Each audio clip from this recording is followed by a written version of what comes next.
What's going on, party people, in the place to be? I'm not officially back at 100% or at any percent, really.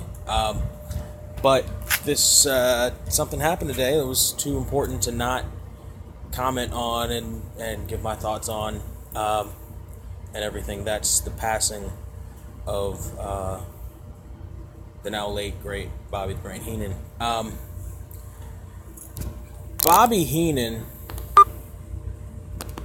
Bobby Heenan is easily one of the reasons why, or easily, arguably the reason why, I ever considered being a wrestling manager. He's not necessarily the reason why I got into wrestling. He's not the reason why I decided to pursue professional wrestling at all. But he's the reason why I thought I could use my mouth for some good in pro wrestling. And he'd been suffering for a while with cancer that cost him his jaw. And so from the standpoint of his suffering is over, I'm happy about that. But and I posted something on Facebook a little while ago. And I want to extrapolate on that here. Bobby Heenan was the last of a breed, really. Like, not even the last. He was the greatest of the breed. Because really the last was Paul Heyman. And we still have Paul Heyman. And that's great. But Bobby Heenan was arguably the best. I've said it before. My top 5 managers of all time, in almost no particular order, really. James J. Dillon, Sensational Sherry, Paul Heyman, right? And then you have Bobby freaking the Brain Heenan in there as number 1. Wait, hold on. Sensational Sherry, James J. Dillon, Paul Heyman. Fuck, I forgot who the 4th one is. I'm an idiot. So Bobby Heenan is 5. There's 5. J.J. Dillon, Bobby Heenan, Paul Heyman, Sensational Sherry, Bobby Heenan, Paul Heyman, Sensational Sherry. Fuck, this is gonna irritate me.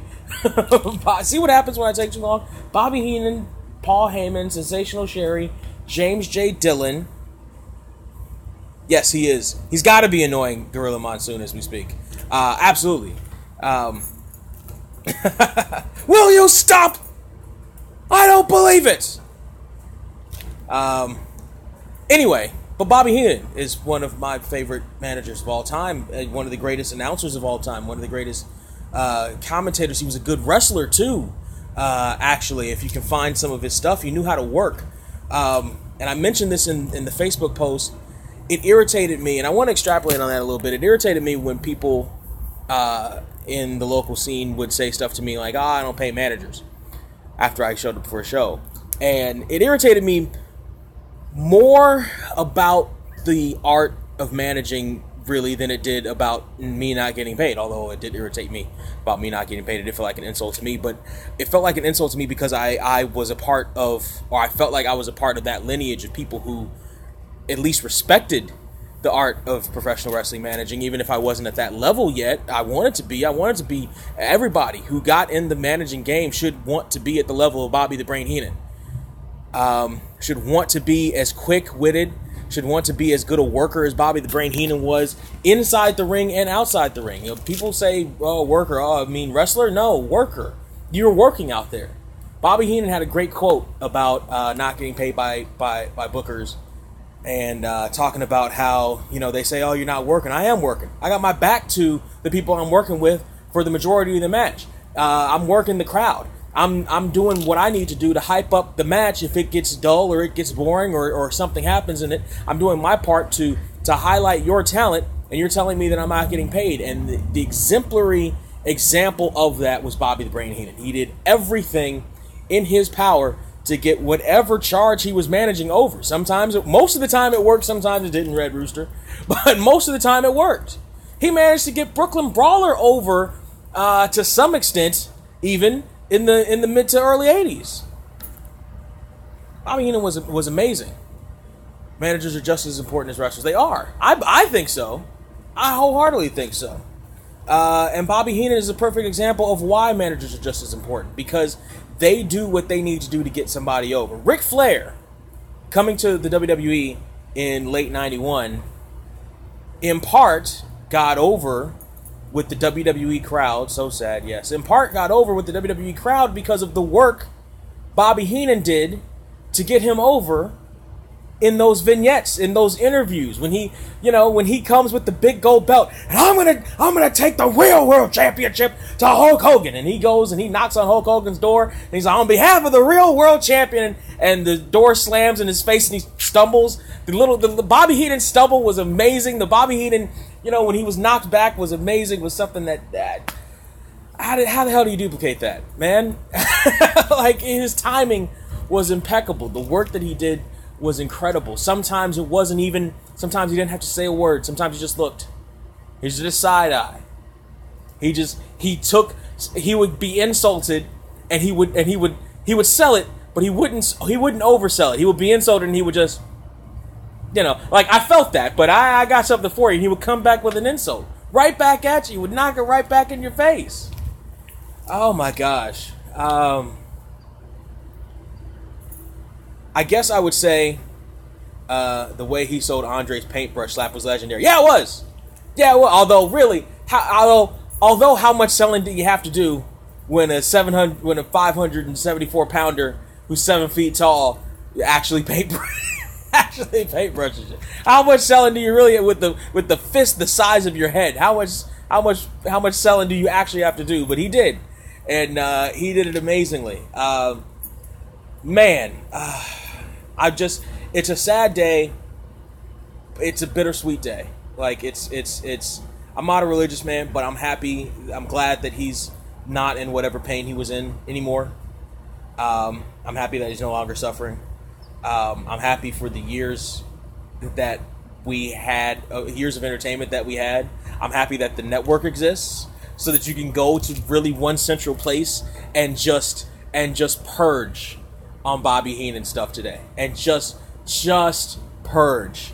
Go find the Tuesday Night Titans. Go find the wrestling superstars. Go find all that stuff. Just purge on Bobby Heenan for today and as long as you want to. I think that's probably the best way to celebrate his life. I'll say to wrestlers and managers, the few that are left.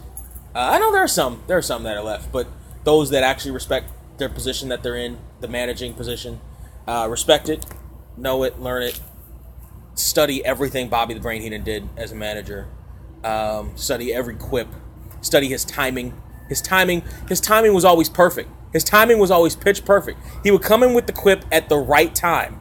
He wouldn't run over somebody just for the sake of running them over. If he did it, it was in character. When he was at a loss for words, just him being at a loss for words was great, because he was rarely at a loss for words, and when he would use that stumble. You know how nowadays everybody gets multiple takes, and in WWE you read off a script every single word. Bobby the Brain Heenan would be in the middle of a promo and,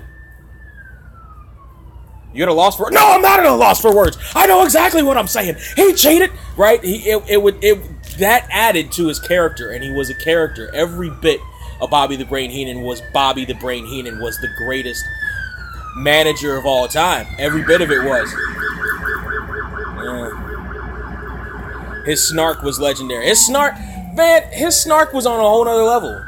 It was on a whole nother level, and it was so natural. As much as that was the Bobby the Brain Heenan character, and you saw that it was a character later when he did shoot interviews, and you saw how genuine and nice he was as a guy.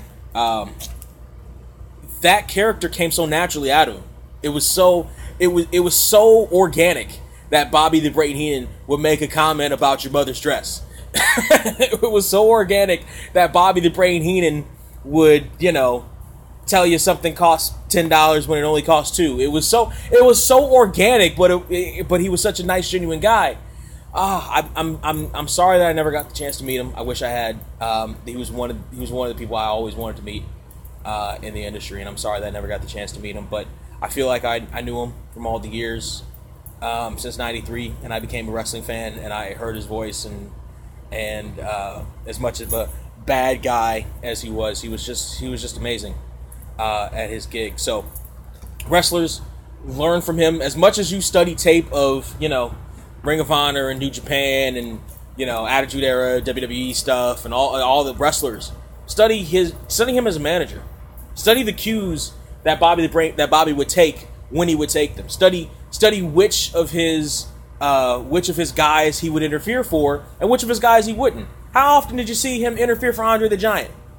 Right, because why would he need to interfere for Andre the Giant? He's 7 feet tall, 540 pounds. Right? How often did he interfere for the Barbarian? Versus how often he interfered for, like, the Brainbusters. Or how often he interfered for, say, Mr. Perfect.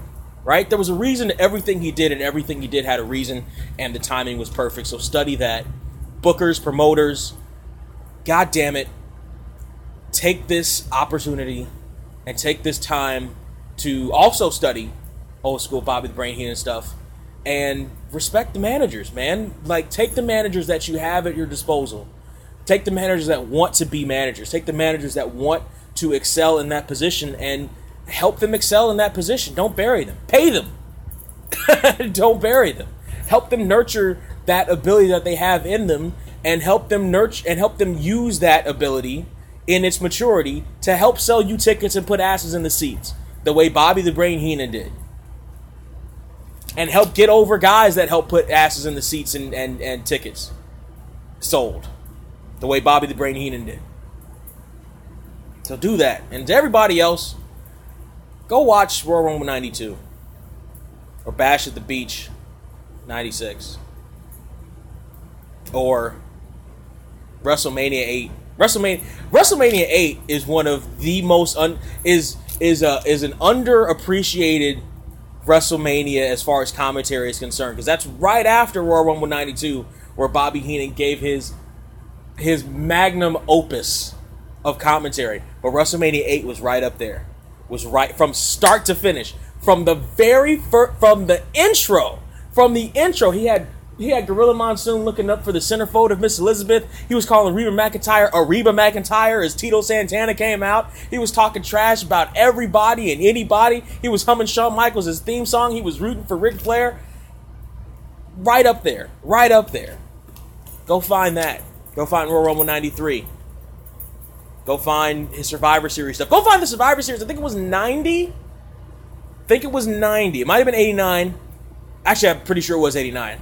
Where Bobby Heenan subbed for one of his guys, I think it was Tully Blanchard, in his match against the Ultimate Warrior. Classic.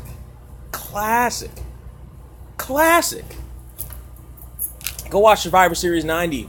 Go watch WrestleMania 9 where he comes in on the camel. Go find Bobby Heenan stuff. Especially his AWA and his WWF stuff, because that's when he cared. And you could tell that's when he cared. He said in the shoot interview that they told him just sit there and announce in WCW, so he really wasn't himself then. Go find Bobby Heenan in his prime. Go find some promos with him and Mr. Perfect. Go find some promos with him and Ric Flair. Go find some interviews he did on Arsenio Hall. Go find the Bob Costas interview. Go find the Bobby Heenan show. Go find the Bobby Heenan DVD. Go just